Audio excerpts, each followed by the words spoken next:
is Rob with Rob's Detector Cells, and I'm here in the Weaver Mining District. You guys are always asking about old coyote holes and what are they exactly.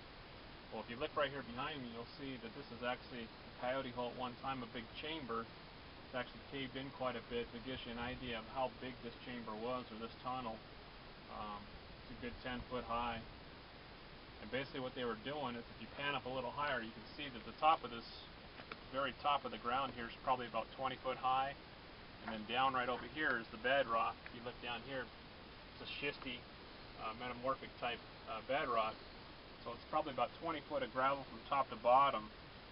And what they were basically doing is, in this situation here, they were able to go in on the side of the bank and tunnel in on bedrock and work and process the best gold.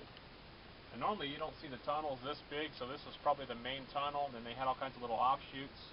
You can't see it right here, but there's another smaller tunnel right here that went in. There was this one.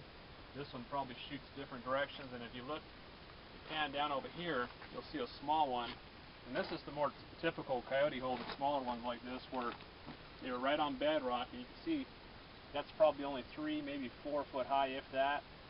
And I can look back down in there and I can see they were on bedrock, and this tunnel actually goes this way and it cuts back up actually this way. So a lot of these tunnels are like spider webs. They're back and forth, and they'll leave pillars in there and they'll go around if the ground's rich enough.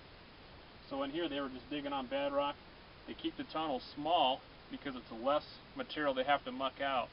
If this was 10 foot high, that means that at some point in time, the further they get back in, the